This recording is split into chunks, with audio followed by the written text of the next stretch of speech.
Micro finances ಹಾಗೂ ಸಣ್ಣ ಸಾಲಗಳ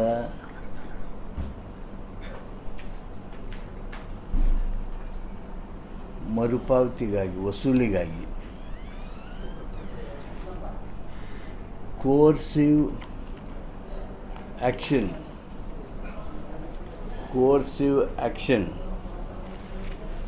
ಒತ್ತಡದ ವಸೂಲಿ ಕ್ರಮಗಳು ನಡೆದು ಬಹಳಷ್ಟು ಪ್ರಮಾಣದ ಸಾಮಾಜಿಕ ಅಸಮಾಧಾನ ಹಾಗೂ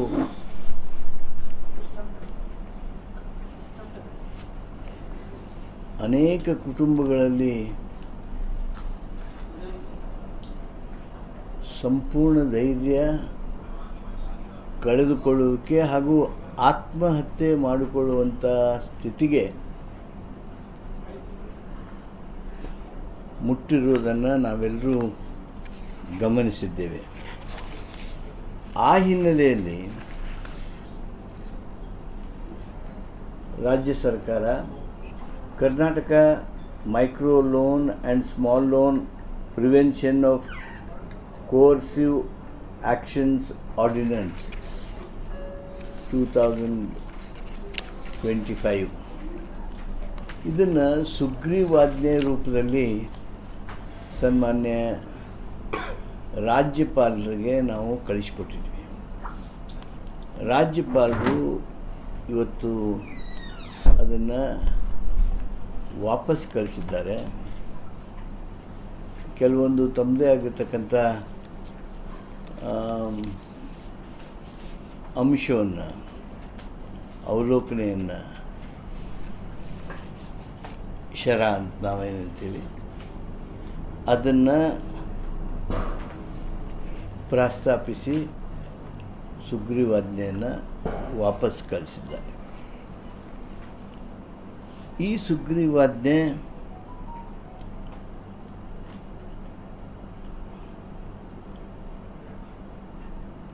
ಮಾನ್ಯ ರಾಜ್ಯಪಾಲರು ಹೇಳೋ ಹಾಗೆ,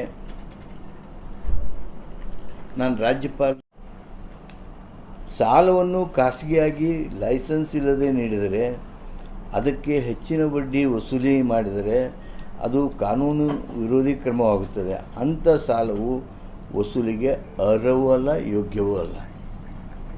ಕಾನೂನಾತ್ಮಕ ಪ್ರಕ್ರಿಯೆಯನ್ನು ಕೈಗೊಂಡು ಕಾನೂನಿನ ಪ್ರಕಾರ ವಿಧಿಸಿದ ಬಡ್ಡಿ ಮೇರೆಗೆ ನೀಡಿದ ಸಾಲ ಮಾತ್ರ ವಸೂಲಿಗೆ ಅರ್ಹವೇ ಹೊರತು ಬೇರೆ ಯಾವುದೇ ಅಕ್ರಮ ಸಾಲದ ಮತ್ತು ಬಡ್ಡಿ ವಿಧಿಸಿದ ಸಾಲ ವಸೂಲಾತಿ ಅರ್ಜಿಗಳನ್ನು ವಿಚಾರಣೆಗೆ ತೆಗೆದುಕೊಳ್ಳಲು ಕಾನೂನಾತ್ಮಕವಾಗಿಯೂ ನ್ಯಾಯಾಲಯವು ಕೂಡ ವಿಚಾರಣೆಗೆ ಒಳಪಡಿಸೋದು ಸಾಧ್ಯವೇ ಇಲ್ಲ.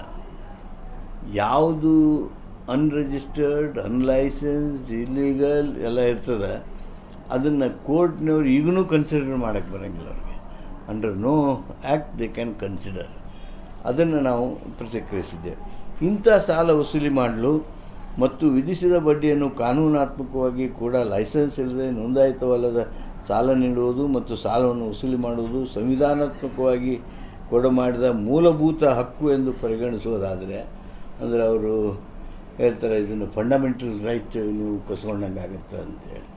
ಮೂಲಭೂತ ಹಕ್ಕು ಎಂದು ಪರಿಗಣಿಸೋದಾದರೆ ಸಂವಿಧಾನದ ದೊಡ್ಡ ರಕ್ಷಣೆ ಸಮಾಜದಲ್ಲಿ ಅಕ್ರಮ ವಸೂಲಿ ಮಾಡಲು ಯಾವುದೇ ದಾರಿ ಕಾಣದೆ ಕಾನೂನಾತ್ಮಕ ಹೋರಾಟಕ್ಕೆ ಕಾರಣವಾಗಬಹುದು.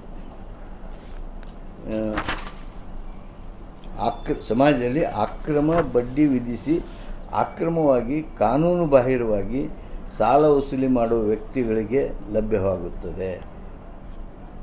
ಇದು ಸಂವಿಧಾನ ಮತ್ತು ಕಾನೂನು ವಿರೋಧಿಯಾದ ಮತ್ತು ಸಮಾಜಕ್ಕೆ ಕಂಟಕ ತರುವಂಥ ಸಂವಿಧಾನ ವಿರೋಧಿ ಕ್ರಮವೇ ಹೊರತು ಸಂವಿಧಾನಾತ್ಮಕವಾಗಿರುವುದಿಲ್ಲ. ಅಂದರೆ ನಮ್ಮ ಮಾನ್ಯ ರಾಜ್ಯಪಾಲರು ಇದೇನು ಇಲ್ಲೀಗಲ್ ಲೋನ್ಸ್ ಕೊಡೋರಿಗೆ ಸಂವಿಧಾನದ ಹಕ್ಕಿನ ಬಗ್ಗೆ ಪ್ರಸ್ತಾಪ ಮಾಡ್ತಾರೆ. ಅದು ಸಂವಿಧಾನದ ಹಕ್ಕಾಗೋದಕ್ಕೆ ಸಾಧ್ಯ ಇಲ್ಲ. ಅಕ್ರಮವಾಗಿ ಕಾನೂನು ಬಾಹಿರವಾಗಿ ಸಾಲ ಕೊಟ್ಟು ವಸೂಲಿ ಮಾಡೋದು ಅದು ಕೋರ್ಸಿವ್ ವಸೂಲಿ ಮಾಡೋದೇನದ ಇದು ಯಾವ ಕಾರಣಕ್ಕೂ ಕಾನೂನು ವಿರೋಧಿಯಾದ ಮತ್ತು ಸಮಾಜಕ್ಕೆ ಕಂಟಕ ತರುವಂತಹ ಸಂವಿಧಾನ ವಿರೋಧಿ ಕ್ರಮವೇ ಹೊರತು ಸಂವಿಧಾನಾತ್ಮಕವಾಗುವುದಿಲ್ಲ. ಇದು ನಮ್ಮ ಸ್ಪಷ್ಟ ಪ್ರತಿಕ್ರಿಯೆ. ನೈಜ ಸಾಲ ನೀಡಿದವರು ವಸೂಲಿ ಮಾಡಬಾರದೆಂದು ಅಥವಾ ಅಂತಹ ಸಾಲಗಳು ವಸೂಲಿಗೆ ಅರ್ಹವಲ್ಲವೆಂದು ಸರ್ಕಾರ ರಾಜ್ಯಪಾಲರಿಗೆ ಸಲ್ಲಿಸಿರುವ ಸುಗ್ರೀವಾಜ್ಞೆಯಲ್ಲಿ ಎಲ್ಲಿಯೂ ಹೇಳಿಲ್ಲ. ಅಂದರೆ ಲೀಗಲ್ ಲೋನ್ ಕೊಟ್ಟವರು, ಇನ್ಸ್ಟಿಟ್ಯೂಷನ್ಸ್, ಬ್ಯಾಂಕಿಂಗ್ ಇನ್ಸ್ಟಿಟ್ಯೂಷನ್ಸ್, ಈ ಕೆಲವು micro finances which are registered under reserve bank, ಅವರೇನು ಸಾಲ ಕೊಟ್ಟರೆ ಅವು ಇಲ್ಲೀಗಲ್ಲು, ಅವನ್ನ ಇದನ್ನು ಮಾಡಬೇಕು ಹಾಗೆ ನಾವೇನು ಹೇಳಿಲ್ಲ. We have said all the institutions which are registered under RBI, which are making their business according to the regulations of RBI, they are not covered by this ordinance. They are kept out of this ordinance. ಆದ್ದರಿಂದ ಈ ತಪ್ಪು ಗ್ರಹಿಕೆಯನ್ನು ಮಾಡಿಕೊಂಡಿದ್ದಾರೆ, ಅದಕ್ಕೆ ನಾವು ಪ್ರತಿಕ್ರಿಯಿಸಿದ್ದೇವೆ. ಕೇವಲ ಸಾಲ ವಸೂಲಾತಿಗೆ ಕಾನೂನು ಬಾಹಿರ ಕ್ರಮ ಕೈಗೊಳ್ಳುವುದು, ಹಿಂಸೆ ಮಾಡುವುದು, ಒತ್ತಡ ತಂತ್ರ ಹೇರುವುದು ಹಾಗೂ ಕಿರುಕುಳಕ್ಕೆ ಕಾರಣವಾಗುವುದನ್ನು ನಾವು ನಿಷೇಧಿಸಲು ಸುಗ್ರೀವಾಜ್ಞೆ ಪ್ರಸ್ತಾಪಿಸುತ್ತದೆ. ಅದೇ ವ್ಯಕ್ತಿಯ ಹಕ್ಕುಗಳಿಗೆ, ಕಾನೂನಾತ್ಮಕ ಹೋರಾಟಕ್ಕೆ, ಮೂಲಭೂತ ಹಕ್ಕುಗಳಿಗೆ ಧಕ್ಕೆ ತರುವಂಥ ಯಾವುದೇ ಕ್ರಮ ಸುಗ್ರೀವಾಜ್ಞೆಯಲ್ಲಿ ಪ್ರಸ್ತಾಪಿಸೇ ಇಲ್ಲ. ನಮ್ಮ ಸುಗ್ರೀವಾಜ್ಞೆ ಕಲಂ 8 ನಾವು ಶಿಕ್ಷೆಯನ್ನು ಕಾಣಿಸಿದ್ದೇವೆ. ಮೊದಲು 3 ವರ್ಷಗಳವರೆಗೆ ಇದ್ದಿದ್ದು ಈಗ 10 ವರ್ಷಗಳವರೆಗೆ. ಈಗ ಸಾಲ ವಸೂಲಿ ಮಾಡೋ ಮುಂದೆ ಎಂತೆಂಥ ಕ್ರಮ, ಯಾವ ರೀತಿಯ ಅಮಾನುಷವಾಗಿರ್ತಕ್ಕಂಥ ಕ್ರಮ ಅವರು ಮಾಡ್ತಾರೆ, ಅದರ ಆಧಾರದ ಮೇಲೆ ಅವನಿಗೆ ಶಿಕ್ಷೆಯ ಕ್ವಾಂಟಮನ್ನು, ಶಿಕ್ಷೆಯ ಗಾತ್ರವನ್ನು, ಪ್ರಮಾಣವನ್ನು ನಾವು ಅಪ್ ಟು 3 years ಅಂತಿತ್ತು, ಅದನ್ನು ಅಪ್ ಟು 10 years ಅಂತ ಮಾಡಿದ್ವಿ. ಸಾಲ ಇದು